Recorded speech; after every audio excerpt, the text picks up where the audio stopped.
ഒരു 120. ആദ്യം പറ്റ തീർത്ത് കാശതാ, എന്നിട്ട് തരാം ഇനി 120. നീ ഇന്നത്തെ കൂടി കുററി കസ്തൂരി, അവൻ കടം തീർത്തില്ലേ ഞാൻ കുത്തിന് പിടിച്ചു നിർത്തി വേണ്ടിച്ചു തരാം. എടാ മൂസ, നീയൊക്കെ ഈ കത്തിയും കൈക്കോട്ടും കൊണ്ട് നടന്നിട്ട് എന്ത് കാര്യാ? വെട്ടുകാരനെ എവിടെയോ കായൽക്കരയിൽ ഒതുക്കിയില്ലേ? ഈ തള്ളക്ക് വെട്ടും കുത്തല്ല, വേറെ ഒന്നും പറയാനില്ലേ? ദേ കിളവി, വല്ലവരെയും കുപ്പിയിലിറക്കി മിണ്ടാതെ ഇവിടെ ഇരുന്നോണം. ആശാനെ തട്ടിവരെ ഞങ്ങൾ നോക്കിക്കോളാം. നോക്കി. എടാ പാപ്പാ, വള്ളിനിക്കിറിട്ട് മൂക്കളായി ഒലിപ്പിച്ചോണ്ട് നടക്കുന്ന കാലം തൊട്ടേ ഞാൻ നിന്നെ കാണുന്നതാ. വെട്ടുകാരനാശാന്റെ കള്ളും കോഴിയും തിന്നാനല്ലാതെ നിനക്കൊക്കെ ഗുണ്ടാപ്പണി അറിയാമോടാ? ഇനി നീയൊക്കെ അയാളെ കൊന്ന രാഘവന്റെ കൂടെ ചേർന്നില്ലെങ്കിലേ ഉള്ളൂ. എടാ, നീ എന്റെ മുമ്പിൽ തട്ടിയെടുക്കും അല്ലേടാ? ഇനി വണ്ടന്റെയും ടിങ്കന്റെയും പറഞ്ഞ നീ മുറുക്കാൻ ഇങ്ങോട്ട് വാ. നീ എന്തിനാണ് ഇത്ര പേടിക്കുന്നത്?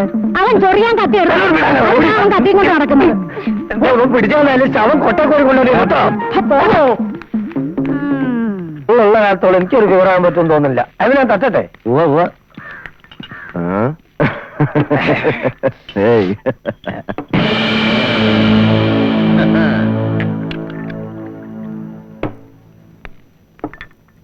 ആശാന്റെ ശിഷ്യന്മാർ എന്തു പറയുന്നു? നീ എന്താടാ ചോദിച്ചേ? ശിഷ്യന്മാർ എന്ത് പറയണമെന്നോ അറിയണോടാ നിനക്ക്? ഒരു കാര്യം ഞാൻ പറഞ്ഞേക്കാം, അങ്ങോട്ടും ഇങ്ങോട്ടും നിങ്ങൾക്ക് എന്തെങ്കിലും പറഞ്ഞു കൊടുക്കാനുണ്ടെങ്കിൽ അത് പുറത്ത്. എന്റെ കുപ്പിനാശം പൊട്ടിച്ചേക്കരുത്. ഓടോ. ആശാനെ പറ്റി പറയാൻ നീ ഒന്നും മറന്നിട്ടില്ലടാ. ആശാനോ? എന്തോന്ന് ആശാൻ? ആരുടെ ആശാൻ? എവിടുത്തെ ആശാൻ? ഇത് നീ അന്ന് പറയായിരുന്നോടാ ആശാൻ ഉയരോടെ ഇരിക്കുമ്പോ? അന്നും പറയും, ഇന്നും പറയും, ഇനിയും പറയും. നീ പറയുമല്ലടാ. ഒരു കണക്കിന് അയാൾക്ക് ആ പേര് തന്നെ ചേരുന്നേ, വെട്ടുകാടൻ. ചില്ലറ വെട്ടും കുത്തും കൊണ്ടിട്ടാണ് ചത്തു.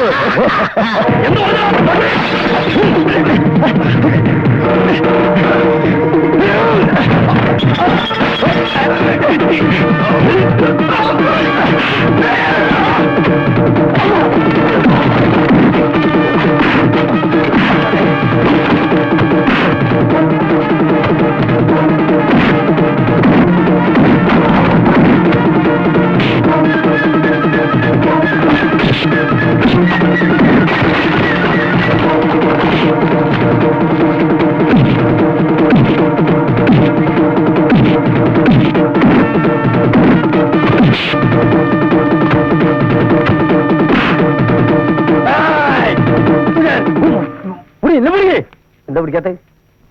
വേണ്ടല്ലേ?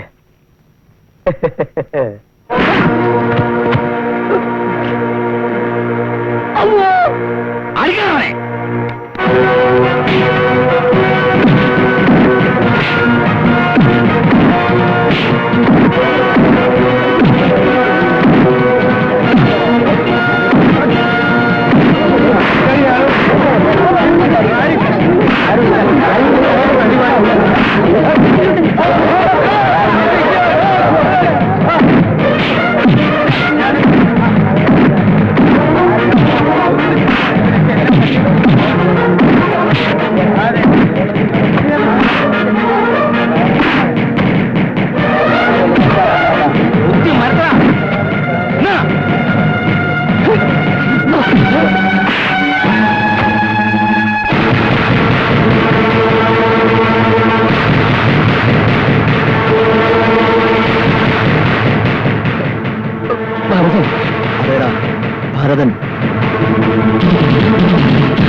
വെട്ടുവെച്ചോടിപ്പോയ മകൻ ഭരതനാണ് ഈ പറയുന്നത്.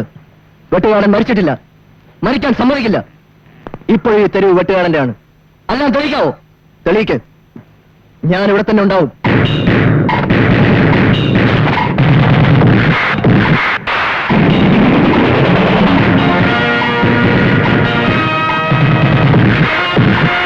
ശരിയാ, വെട്ടുകാരൻ മരിച്ചിട്ടില്ല. ഇതേ നടന്നു പോകുന്നു 28 വയസ്സുള്ള വെട്ടുകാരൻ. മിടുക്കൻ. ഇനി ഈ കോളനിയുടെ ദാത ഭരതൻ തന്നെയാണ്.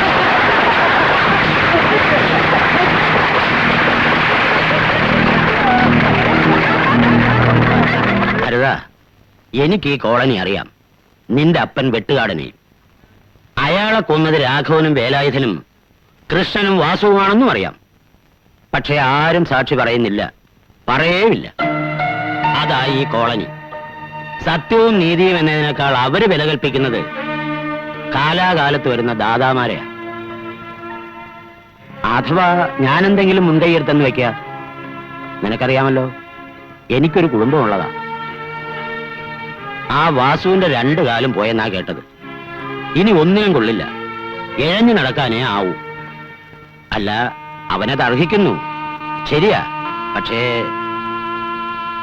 കൊല്ലും കൊലയും നിന്റെ ജാതകത്തിൽ പറഞ്ഞിട്ടില്ല. വെട്ടുകാടൻ എന്നോട് പറഞ്ഞിട്ടുണ്ട്. ഇപ്പൊ ഈ ചെയ്തത് അച്ഛനോട് നിനക്കുള്ള സ്നേഹം കൊണ്ടാണെന്നും എനിക്കറിയാം.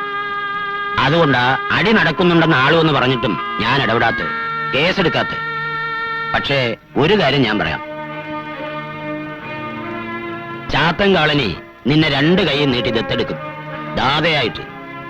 പക്ഷേ ജീവിക്കാൻ നിനക്ക് പറ്റിയല്ല. നിന്റെ മനസ്സ് അങ്ങനാ. നീ പോയിട്ട് എല്ലാം മറന്ന് നന്നായിട്ട് ജീവിക്കാൻ നോക്ക്.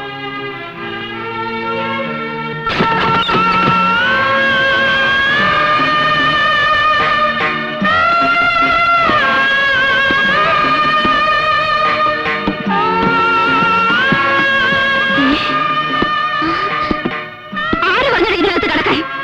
നശിപ്പ്. അപ്പൻ ചത്തു കഴിഞ്ഞപ്പോ കേറി വന്നിരിക്കുന്നു. എന്നത്തിനാ? ഭാഗം പറ്റാനോ? അയാള് നിന്റെ പേരിൽ ഈ വീടും പറമ്പും എഴുതി വെച്ചെങ്കിലേ അതെന്റെ കയ്യിൽ എടുക്കാന്ന് നീ കരുതണ്ട. അമ്മേ, ഒന്ന് നിർത്തുന്നുണ്ടോ? വെറുതെ ചേട്ടന്റെ മനസ്സ് മടുപ്പിക്കാൻ. അയ്യടാ, ഇവൻ എപ്പോഴാണ് നിന്റെ ചേട്ടനായത്? മിണ്ടി പോര്, ആഴ്ച കാണാൻ പൊട്ടിക്കും. ഇപ്പൊ എന്നത്തിനാണ് നിന്നെ ഇങ്ങോട്ട് കെട്ടിയെടുത്തത്? അവന്മാര് കുത്തി കൊല്ലുന്നതിന് മുൻപ് ഈ ശകുനത്തിന്റെ കാര്യം പറഞ്ഞോണ്ട് അങ്ങനെ പടിയിറങ്ങിയത്. അപ്പോഴും ഞാൻ കരുതി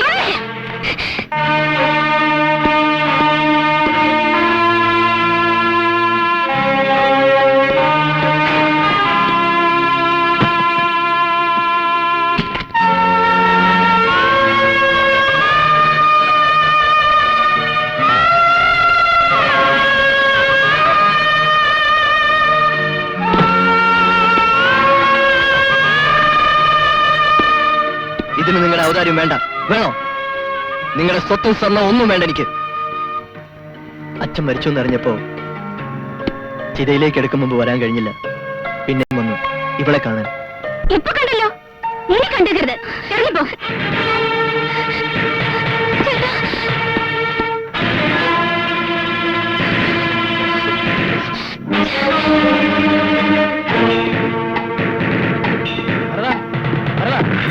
ഞാൻ പറയുന്ന ഒന്ന് കേക്ക്. 2 ദിവസമെങ്കിൽ 2 ദിവസം ഇവിടെ നിന്നിട്ട് പോയാ മതി. അതാണ് ഞാനും പറയുന്നത്. ഇത്രയും നടന്ന സ്ഥിതിക്ക് കാര്യങ്ങളൊക്കെ ഒന്ന് അറിയണ്ടേ? ഇനി ആ ശാരദ കൊച്ചിനെങ്ങാനും അവന്മാര് കാര്യം പറഞ്ഞ മോൻ തലേ കയറരുത്.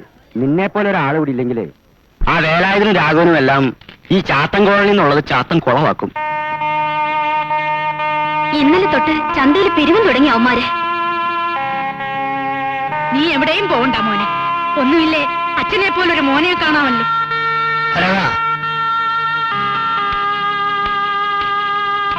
നിനക്കറിയൂ, ഇതുപോലെ ആയിരുന്നു നിന്റെ അച്ഛനും. എല്ലാം ഇട്ടെറിഞ്ഞ് പോകാൻ തുടങ്ങുമ്പോൾ ഞങ്ങൾ കുറച്ചു പേര് ഇവിടെ പിടിച്ചു നിർത്തി. പിന്നെ അങ്ങോട്ടൊരു കയറ്റായിരുന്നു. നീ എങ്ങോട്ടും പോണ്ട മോനെ. എങ്ങനെ ജീവിക്കുമെന്നാവും. നീ പോലും അറിയാതെ അത് നടന്നോളും. നീ അത് തെളിയിച്ചു കഴിഞ്ഞു. ചെറിയമ്മയുടെ കൂടെ ഇനി താമസിക്കാന്ന് വെച്ചാ അല്ല, ഇതാണ് ഇപ്പൊ ഇത്ര വലിയ കാര്യം. അതിന് നമ്മളെ വാസുപിള്ളയുടെ വീടില്ലേ? ഇനി ആലോചിക്കാനൊന്നുമില്ല. ഭരതൻ പോകുന്നില്ല.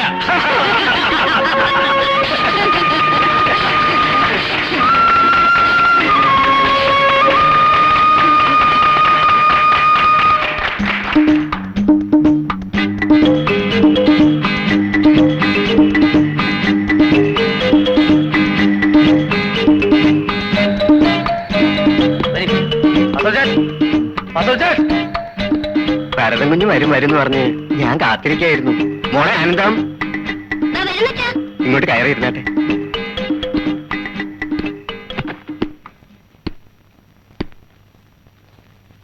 മൂസ വന്ന് പറഞ്ഞപ്പോ തൊട്ട് മോള് തൂക്കലും തുടക്കലായിട്ട് ഓവർ സ്പീഡായിരുന്നു. അതെ, വാസുപിള്ള ചേട്ടൻ ട്രാൻസ്പോർട്ടിലെ പഴയ പിന്നെ എന്തെങ്കിലും ആവശ്യമുണ്ടെങ്കിൽ എന്നെയോ ആനന്ദത്തിനെയോ വിളിച്ചാ മതി.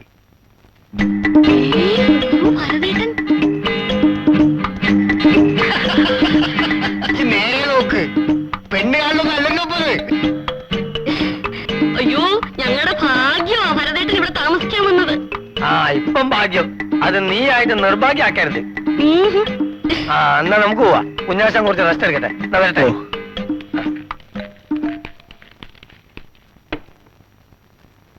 ഞാനുണ്ടാക്കിയ സ്പെഷ്യലാ. ഇനി ഭരതം കുഞ്ഞിന്റെ ശാപ്പാട് ഉച്ചയ്ക്കും വൈകിട്ടും മുടങ്ങാതെ ഷാപ്പിന്ന് കൊടുത്തയക്കാം. ദേവസ്യാച്ചന് ഷാപ്പിന്ന് വരാൻ പറ്റാത്തോണ്ടാ ഞാൻ തന്നെ കൊണ്ടുവന്നത്. പോട്ടെ. ഓ, അയ്യോടി, ഞാനും കളിപ്പിച്ചോണ്ട് വന്നിരിക്കുന്നു. ഭരതേട്ടന് അതൊന്നും കഴിക്കണ്ട. ഞാൻ വെച്ച് വിളമ്പിയാൽ എന്താ പിടിക്കില്ലെന്നുണ്ടോ? എന്റെ ആരോഗ്യത്തിന്റെ രഹസ്യം തന്നെ ഇവളുണ്ടാക്കി തരും. ചോറും കറിയും കൂടെ. ആ, പിന്നെ ഭരതേട്ടന് മുകളിൽ മുറിയിരിക്കിട്ടുണ്ട്. ആനന്ദം പൊയ്ക്കോളൂ, ഞാൻ അല്പം കഴിഞ്ഞ് കിടന്നോളാം. ശരി, മാറ്റാ. ആ